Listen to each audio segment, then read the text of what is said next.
पाकिस्तान और बांग्लादेश बना रहे भारत को काटने का खतरनाक प्लान। पीएम मोदी मुनीर और यूनुस का इलाज करेंगे क्या? अब इसका चैप्टर। प्रधानमंत्री नरेंद्र मोदी इस वक्त मुस्लिम देशों के दौरे पर है और वहां गजब का वेलकम चल रहा है पीएम मोदी का। यहां मुसलमानों को भड़काया जाता है कि अरे मोदी मुसलमानों को पसंद नहीं करते। वहां देखिए मुस्लिम देशों के जो राष्ट्रीय अध्यक्ष हैं भाई, वो तो गजब लेवल पे स्वागत कर रहे हैं। मुस्लिम देशों में नरेंद्र मोदी का ऐसा स्वागत कि पाकिस्तान और बांग्लादेश भाई सब तिलमिला गए होंगे। मुस्लिम देश पाकिस्तान जैसे भिखमंगे को तो कोई भाव देते नहीं, लेकिन नरेंद्र मोदी के लिए रेड कारपेट बिछा दिया। रेड कारपेट भाई, नरेंद्र मोदी को गाड़ी में बगल बैठा के गाड़ी चला रहे हैं ड्राइवर की तरह। ड्राइवर तो नहीं कहिए कि दोस्त हैं, लेकिन भाई खुद वहां के बड़े बड़े लोग कि भाई अपना भाई आया है। आपको बताएंगे कि कैसे पाकिस्तान में नेताओं से लेकर मौलाना तक भारत और मोदी को धमकियां देने में लग गए। आप देखिए पीएम मोदी का मुस्लिम देश में गजब स्वागत हुआ। पीएम मोदी के लिए मुस्लिम देश में जय श्री राम के नारे लगे। दूसरी तरफ पाकिस्तान के पीएम को दुनिया भाव नहीं देती। पुतिन पाकिस्तान के पीएम को 40 मिनट तक इंतजार करवा देते हैं। बांग्लादेश की तो अपनी कोई स्वतंत्र नीति ही नहीं है। बांग्लादेश दूसरे देशों और ग्लोबल संस्थाओं के दम पर चल रहा है। यह है भारत और पाकिस्तान बांग्लादेश की हैसियत का अंतर। कर्ज लेकर दोनों देश गुजारा कर रहे हैं, लेकिन सपने भारत को जख्म देने का देख रहे हैं। पाकिस्तान और बांग्लादेश में किस तरह से भारत के खिलाफ साजिशें हो रही हैं, क्यों पाकिस्तान को 54 साल पुराने इतिहास को दोहराने का डर सता रहा है, मुस्लिम देश में पीएम मोदी का कैसा भोकाली वेलकम हुआ है, पाक सैनिकों के घुटने पर होने की कौन सी तस्वीर बाहर आ गई, सब दिखाऊंगा। लेकिन पहले एक झलक देखिए।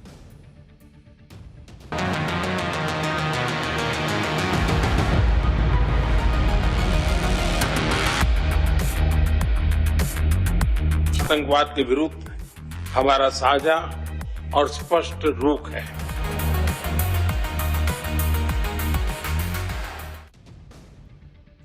पाकिस्तान और बांग्लादेश के मौलाना और नेता किस तरह से भारत के खिलाफ साजिश कर रहे हैं और भड़काऊ बयान दे रहे हैं, वो आपको बताऊं। उससे पहले मुस्लिम देश में पीएम मोदी का भोकाली वेलकम दिखाता हूं। पीएम मोदी 3 मुस्लिम देशों के दौरे पर हैं, जिसमें आज जॉर्डन का दौरा पूरा हो गया। मुस्लिम देश जॉर्डन में पीएम मोदी का स्वागत से लेकर विदाई तक गजब अंदाज में हुआ। आज पीएम मोदी जॉर्डन म्यूजियम देखने गए थे। खास बात यह थी कि पीएम मोदी जिस कार में थे उसे जॉर्डन के क्राउन प्रिंस अल हुसैन बिन अब्दुल्ला II खुद कार चलाकर ले गए उनको। देख रहे हैं कैसे दोस्त टाइप गए हैं कि आगे बैठते हैं गाड़ी में, साथ में चलते हैं। जॉर्डन के क्राउन प्रिंस प्रॉफिट मोहम्मद के वंशज हैं। उनकी 42वीं पीढ़ी के हैं जो नरेंद्र मोदी के लिए खुद गाड़ी ड्राइव कर रहे हैं। आज यहां मुसलमानों को भड़काया जाता है कि मोदी मुसलमान के खिलाफ है। देखिए भाई, मोहम्मद साहब के वंशज हैं, उनकी पीढ़ी के 42वीं पीढ़ी के हैं। अब मोदी को गाड़ी में बैठा के लेके जा रहे हैं, खुद ड्राइव कर रहे हैं। जॉर्डन के क्राउन प्रिंस खुद कार चलाकर पीएम मोदी को एयरपोर्ट तक छोड़ने आए थे। ये तस्वीरें देखिए। एक मुस्लिम देश का भावी शासक प्रधानमंत्री मोदी को ड्रॉप करने आया। इतना ही नहीं, जॉर्डन के क्राउन प्रिंस तो रनवे पर तब तक खड़े थे जब तक पीएम मोदी प्लेन में चढ़ नहीं गए। यह है पीएम मोदी की ग्लोबल एक्सेप्टेंस। मुस्लिम देश होने के बाद भी जॉर्डन जानता है कि पीएम मोदी का स्टैचर क्या है। प्रधानमंत्री मोदी भी हर देश के साथ संबंध बनाने पर जोर देते हैं। सुनिए उन्होंने क्या कहा, फिर आगे की बात बताता हूं। वैश्विक स्तर पर भी हम करीबी संपर्क में रहे हैं। गाजा पर शुरुआत से ही आपकी बहुत सक्रिय और सकारात्मक भूमिका रही है। हम सभी की आशा है कि क्षेत्र में शांति और स्थिरता बनी रहे। आतंकवाद के विरुद्ध हमारा साझा और स्पष्ट रुख है।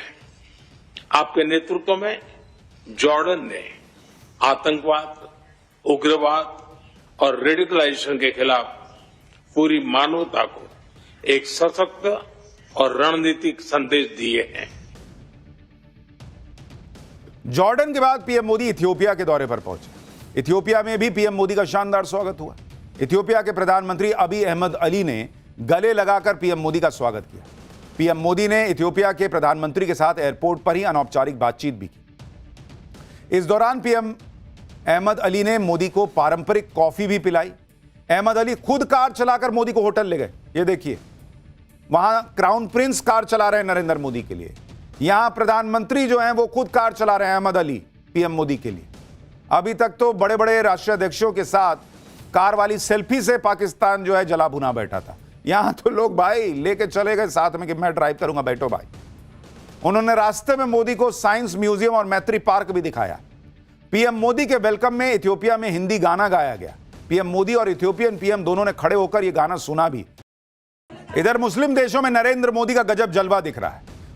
उधर घुटने पर आए पाकिस्तानी सैनिकों की तस्वीर आज फिर बाहर आई। पाकिस्तान ने जितनी बार भी भारत से जंग लड़ी है, हर बार तो हारा ही है। और आज तो 16 दिसंबर है, यानी आज से 54 साल पहले 1971 में भारत ने पाकिस्तान को बुरी तरह से हराया था। पूर्वी बांग्लादेश में पाकिस्तान के 93,000 सैनिकों को सरेंडर करना पड़ा था। 1971 के युद्ध में पाकिस्तान के सैनिकों का सरेंडर इतिहास का सबसे बड़ा सरेंडर माना जाता है। पाकिस्तान के सैनिकों ने भारत के सामने अपने हथियार डाल दिए थे। पाकिस्तान ने सिर्फ 13 दिनों के अंदर हार मान ली थी। पाकिस्तान के जनरल नियाजी ने भारत के जनरल जगजीत सिंह अरोड़ा के सामने सरेंडर के पेपर पर साइन किया था। ये तस्वीरें देखिए, पाकिस्तान की सबसे बड़ी और घनघोर बेइज्जती की एक और मिसाल है, जब हथियार रखे हुए थे और पाकिस्तानी सैनिकों की पतलूनें उतरवा दी गई। सरेंडर के बाद पाकिस्तान के 2 टुकड़े हो गए थे और बांग्लादेश का जन्म हुआ था। आज ही के दिन पाकिस्तान के 2 टुकड़े हुए थे, लेकिन पाकिस्तान ये सब भूलकर भारत को धमकी दे रहा है। भाई, पाकिस्तान ये नैरेटिव बनाता है कि भारत मुसलमानों पर अत्याचार कर रहा है और इसके लिए पाकिस्तान ने आतंकी संगठनों को काम पर लगा रखा है। पाकिस्तान के आतंकी खुलेआम भारत के खिलाफ जहर उगलते रहते हैं कि भारत पर कब्जा कर ले, लेकिन पाकिस्तान के आतंकी इतिहास भूल जाते हैं। पाकिस्तान को तो भारत समय समय पर डोज देता रहता है। पाकिस्तान वाली कट्टर सोच अब बांग्लादेश के नेताओं में भी दिख रही है।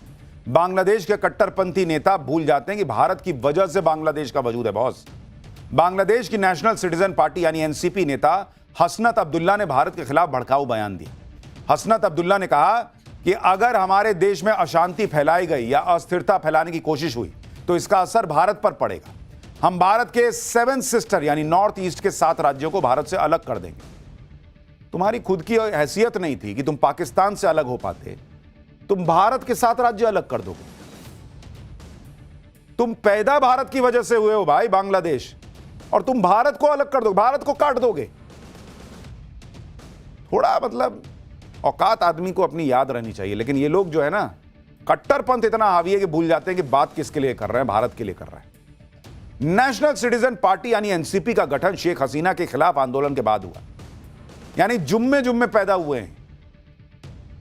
और काम क्या है? खाली भारत के खिलाफ बयान। बांग्लादेश और पाकिस्तान ने इस वक्त भारत के खिलाफ गठजोड़ बनाया हुआ है। दोनों ही जगह भारत के खिलाफ जहर उगला जा रहा है। इसमें पाकिस्तान आतंक की नर्सरी है, यह तो पूरी दुनिया जानती है। और अब तो पाकिस्तान पर चोरी का भी आरोप लग गया है। पाकिस्तानी सेना के पूर्व अधिकारी आदिल रजा ने सनसनीखेज आरोप लगाया है। आदिल रजा ने कहा कि पाकिस्तानी एजेंसी आईएसआई के 2 एजेंट रूस में पकड़े गए। इन दोनों एजेंट को आईएसआई ने 2 महीने पहले रूस भेजा था। इन दोनों ने रूस के S-400 की तकनीक चुराने की कोशिश की। S-400 रूस का बेहद खतरनाक एयर डिफेंस सिस्टम है। रूस ने भारत को भी S-400 डिफेंस सिस्टम दे रखा है। S-400 ने ही ऑपरेशन सिंदूर में पाकिस्तान को ठोका था। इसी वजह से आईएसआई इसकी टेक्नोलॉजी चुराना चाहता था। आदिल रजा ने कहा कि वो एजेंट के नाम भी बता देंगे। यानी भाई, पाकिस्तान की हैसियत तो है नहीं कि S-400 खरीद ले, ना उसको रूस दे रहा है, तो फिर वही चोरी चकारी पे आ गए लोग।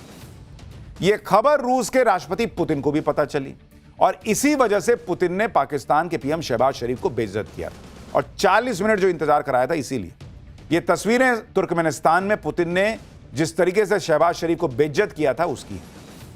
पाकिस्तान एंटी इंडिया प्लानिंग में लगा रहता है और इसी चक्कर में अपनी बेइज्जती करवा लेता है। पाकिस्तान को पुतिन ने तो बेइज्जत किया ही, अब भारत ने ऑपरेशन सिंदूर के दौरान पाकिस्तान की पिटाई के और सबूत दिखा दिए। पाकिस्तान ने ऑपरेशन सिंदूर में तुर्की के ड्रोन इस्तेमाल किए थे, भारत ने फोड़ दिया था। भारत ने अब उन ड्रोन की प्रदर्शनी लगा दी कि देख भाई क्या मारे थे हम लोग। तुर्की ने पाकिस्तान को ये सारे ड्रोन दिए थे। पाकिस्तान ने भी सोचा होगा कि अब तो मौज आ गई, भारत पर ड्रोन से हमला करेंगे, भारत में तबाही मचाएंगे। भारत ने ड्रोन तो मारे ही मारे, उसकी प्रदर्शनी लगा के पूरी दुनिया को दिखाया कि देखो यही सब आया था, मारे थे इसको 4। भारत और रूस तो पाकिस्तान को झटके दे ही रहे। अब अमेरिका ने भी पाकिस्तान के साथ खेल कर दिया। अमेरिकी सीनेटर ने खुलकर कहा कि पहलगाम हमले में पाकिस्तान का हाथ था। इस अमेरिकी सीनेटर का नाम बिल हुईजेंगा है और यह ट्रंप की पार्टी से ही सीनेटर है। बिल हुईजेंगा ने कहा है कि पहलगाम नरसंहार के पीछे पाकिस्तान के आतंकी संगठन थे। लश्कर-ए-तैयबा और उसका प्रॉक्सी संगठन द रेजिस्टेंस फ्रंट इसके लिए जिम्मेदार है।